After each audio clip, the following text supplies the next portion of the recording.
3 things you didn't know about the Mad Max films.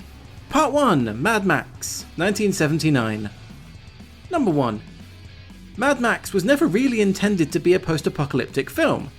However, with the movie's shoestring budget, they didn't have money for extras or filming in nicer locations, and so abandoned buildings were used quite a lot, which organically made the film seem much more dystopian. Number 2. Mel Gibson was cast in this film while he was still a student at drama school. His fee for this film was just 10,000 Australian dollars, 56,000 when adjusted for inflation. The cost to create the iconic car of the Interceptor was over 3 times his salary at 35,000 Australian dollars, or nearly 200,000 Australian dollars today. Number 3. Only 2 actors in this film went on to be in the sequel Mad Max 2: The Road Warrior. One of them was Mel Gibson, the other was Max Fairchild. Max Fairchild played Benno in Mad Max 1, the mentally challenged farmhand. In Mad Max 2, he is one of the prisoners who spends the entire film strapped to the front of a car. He is credited as Broken Victim. Part 2, Mad Max 2: The Road Warrior, 1982. Number 1. It's often quoted online that Mel Gibson only has 16 lines of dialogue throughout the entire film, and that 2 of those lines are the same. I'm just here for the gasoline. This is not true. A man called Douglas Bailey counted each of Max's lines, and while Max does say very little throughout the film, he says more than 16 lines. He actually says 38, and he does not repeat the line, "I only came for the gasoline." The closest he comes to repeating it is when he says, Quick, look, I just want my gas. I want to get out of here. Give me the... Number 2. The dog in the film, aptly named Dog, was not a professionally trained animal. Instead, the filmmakers found him in a pound and saved him from being put to sleep, scheduled only 1 day later. Also, the dog was very playful and really liked Bruce Spence, who played the gyro captain. In the scenes where Dog is attacking the gyro captain, he is actually just playing with Bruce Spence's scarf, and clever editing made it look more aggressive.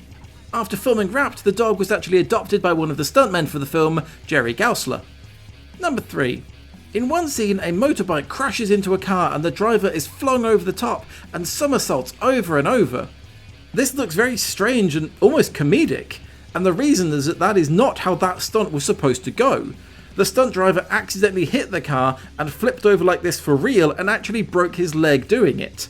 However, the filmmakers thought the shots looked really cool and realistic, and so they kept it in the film anyway. Norris was, of course, supposed to land safely in the most reliable and advanced cushion yet devised, a huge mound of empty cardboard boxes. Part 3, Mad Max 3: Beyond Thunderdome, 1985. Number 1. The plane pilot at the end of the film was played by Bruce Spence, who played the gyro captain in the second film, Road Warrior.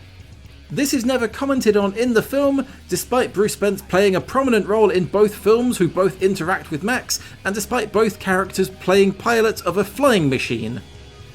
Number 2. The Mad Max films have always gone to extreme lengths to focus on the minute details and add realism. For example, in the second film, Max's entire outfit looks the way it does because of the events of the first film. He is missing a sleeve of his leather jacket because it had to be cut away to deal with his broken arm, and he wears a leg brace because he was shot in the knee. In Beyond Thunderdome, in some shots you can see that one of Max's eyes is always dilated. This is due to his car crash and the explosion in the second film, which damaged one of his eyes. This is a lot of effort for an effect that is incredibly hard to see and that most viewers will completely miss. Number 3. When Max first arrives in Bartertown, he is required to give up all of his weapons, leading to a comedic scene where he keeps unloading more and more guns from underneath his clothes.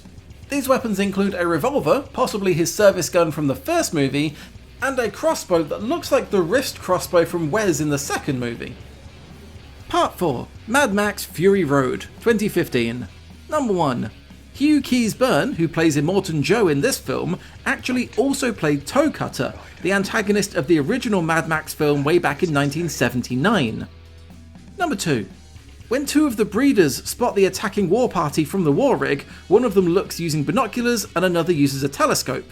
This is a callback to the second movie, Road Warrior, where Max and the gyro captain do the same thing. Number 3. In the first portion of the film, where Max is tied to the front of Nux' car, a skull is shown on a stick on the top of the car.